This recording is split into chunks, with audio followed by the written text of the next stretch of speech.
Ini beda jurusan sobat era sekalian. Satu soal keyakinan, satu soal kehidupan berdemokrasi atau bernegara.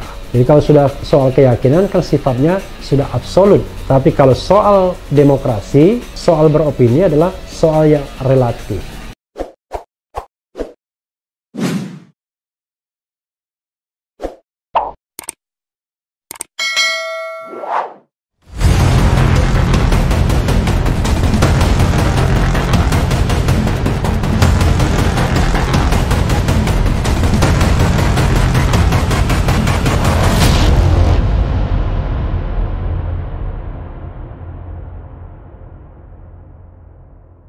Assalamualaikum warahmatullahi wabarakatuh sobat RH sekalian.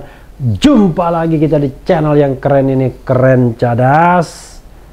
Nah, kali ini saya masih mau melanjutkan soal penghinaan terhadap Rasulullah ya, karikatur di Prancis. Tapi kali ini mengutip pernyataan dari Habib Rizik sebagaimana dilansir Detik News. Habib Rizik, mereka marah organisasinya dihina, Nabi dihina pura-pura arif. Luar biasa. Kita bacakan ya. Pemimpin Front Pembela Islam FPI Habib Rizik Syihab, ini kan Syihab ini kadang-kadang SY, kadang-kadang SH ya, HRS, menyindir para pihak yang bersikap pura-pura bijak saat Nabi Muhammad Sallallahu Alaihi Wasallam dihina. Padahal kata Rizik, mereka sangat marah saat organisasi atau tokohnya dihina. Oleh karenanya, saya serukan juga kepada seluruh umat Islam yang ada di tanah air tercinta Indonesia, abaikan saja kicauan kaum zindik. Kaum zindik itu kaum apa ya? Yang pura-pura arif dan pura-pura bijak menyerukan kepada umat Islam agar tidak marah walaupun nabinya dihina. Ini ajakan yang sesat dan menyesatkan, ujar Rizik dalam akun YouTube Front TV Minggu 1 November 2020. Padahal mereka yang menjual kicauan-kicauan murahan tersebut pada saat dirinya dihina, organisasinya dihina, tokohnya dihina, kelompoknya dihina, bahkan mereka yang paling depan, paling marah, keluar dari mulutnya sumpah serapah. Bahkan lapor sana, lapor sini, dan seterusnya. Tapi manakala nabinya yang dihina, mereka pura-pura arif dan pura-pura bijak, sambung dia. Wah, ini soal sense of belonging, jangan-jangan ya. Rasa memiliki ya, soal kedekatan. Rizik juga menepis narasi yang mengajak umat tak perlu bereaksi sebab karikatur di Prancis itu bukan karikatur Nabi Muhammad Sallallahu Alaihi Wasallam. Narasi itu didasarkan, kata Rizik, bahwa tidak ada satupun yang tahu wajah Nabi Muhammad Sallallahu Alaihi Wasallam. Begitu juga abaikan saja kicauan kaum zindik yang mengatakan bahwa karikatur itu bukan karikatur Nabi Muhammad. Karena wajah Nabi Muhammad tidak ada satupun yang tahu dan tidak ada satupun yang bisa atau boleh menggambarkannya. Jadi karikatur tersebut tidak perlu kita bereaksi karena itu bukan karikatur Nabi Muhammad, ujar Rizik. Rizik lantas memberikan contoh soal gambar binatang. Menurut Rizik, unsur penghinaan dapat terpenuhi apabila gambar tersebut dikaitkan dengan seseorang. Sampaikan kepada semua masyarakat Indonesia, manakala ada satu gambar binatang, manakala ada satu gambar yang menghinakan, kemudian di situ ditulis bahwa itu yang dimaksud si Anu, atau yang dimaksud si A, atau yang dimaksud si B, maka itu berarti penghinaan bagi yang bersangkutan, walaupun itu gambar binatang, walaupun itu bukan yang bersangkutan. Tapi manakala gambar binatang tersebut dinisbahkan kepada seseorang, berarti itu menjadi penghinaan bagi orang tersebut, kata Rizik. Ini Habib Rizik kalau ngomong lancar sekali ya. Begitu juga karikatur. Karikatur apapun yang digambar dalam karikatur tersebut yang kita yakini tentu bukan wajah Nabi, Tapi pada saat ditulis bahwa ini adalah Nabi Muhammad, pada saat ditulis bahwa ini adalah orang yang bernama Muhammad, pada saat dinisbahkan karikatur tersebut kepada Nabi kita, maka itu menjadi penghinaan yang tidak boleh kita biarkan. Sambung Rizik. Bahasa Indonesianya agak complicated ya, antara subjek, predikat, objek, karena repetisi yang luar biasa, tapi kita pahami maksudnya tentunya. Rizik pun menyerukan kepada seluruh umat Islam untuk mengikuti aksi bela Nabi Muhammad SAW. Aksi digelar di Jakarta dan Bandung dalam waktu yang berbeda.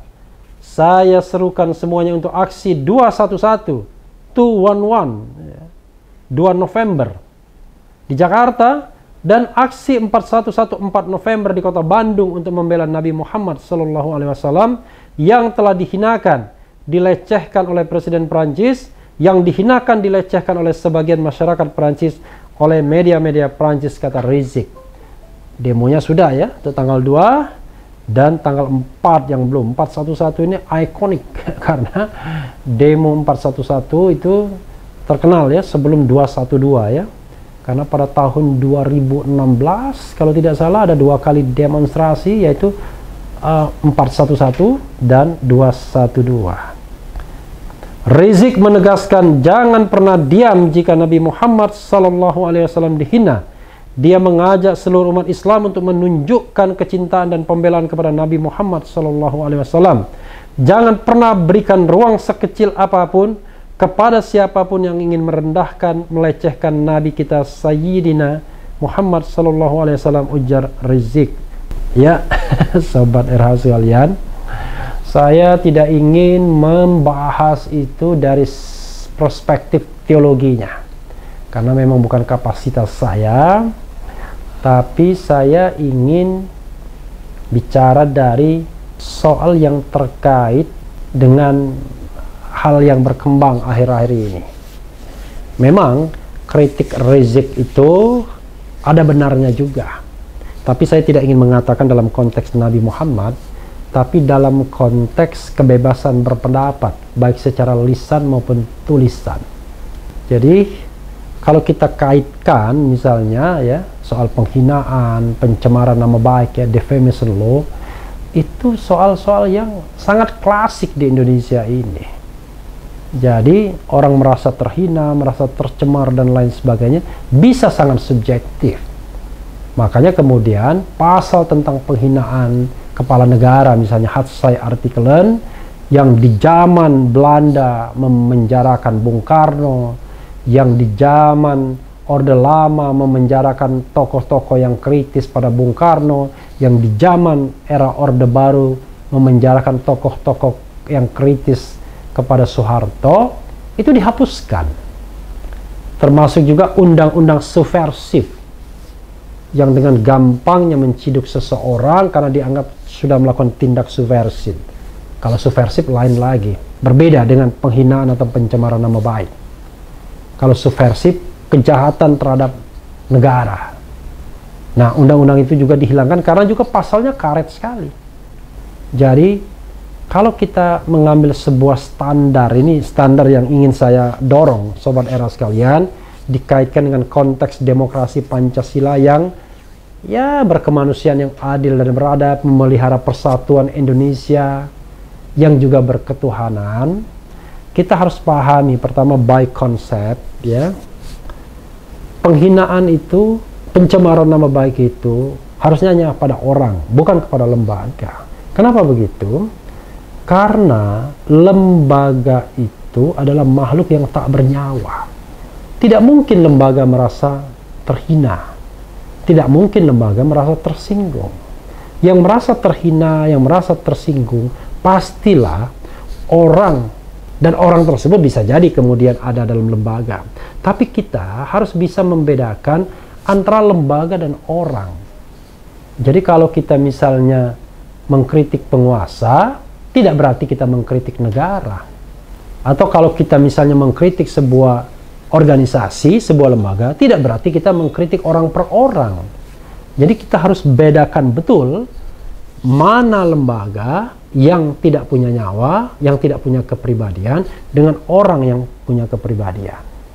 Nah, Kalau kita bicara tentang unsur penghinaan dan pencemaran nama baik, ya harus jelas siapa subjeknya, siapa yang merasa dihina, siapa yang merasa dicemarkan. Tidak bisa harusnya kumpulan orang yang begitu banyak, sementara tidak ada yang namanya direct attack, serangan langsung, hinaan langsung, yang dianggap seperti itu. Bahkan disebut saja tidak namanya misalnya. Nah, konsep ini penting Sobat Era sekalian, agar demokrasi kita ini terjaga dengan baik. Saya pernah misalnya waktu itu, kalau tidak salah, ya seorang presenter TV terkenal mengkritik tentang DPR. Ya, kinerja DPR dan lain sebagainya. Bahkan lagu Iwan Fals masih mengkritik DPR dan kadang-kadang dinyanyikan oleh anggota DPR sendiri. Ya kan? Engkau dipilih oleh rakyat, bukan di lotre. DPR harusnya menyuarakan suara rakyat, bukan kurs 7 dan lain sebagainya. Ini sering dinyanyikan anggota DPR sendiri lagu Iwan Fals tersebut. Tapi tidak ada yang merasa tersinggung mendengar lagu itu. Tapi dalam kesempatan lain ketika seorang presenter TV mengkritik DPR, ada yang tersinggung, bahkan mengancam untuk membuka boroknya dan lain sebagainya. Yang menurut saya tidak sehat, karena itu tidak direct attack kepada orang per orangnya.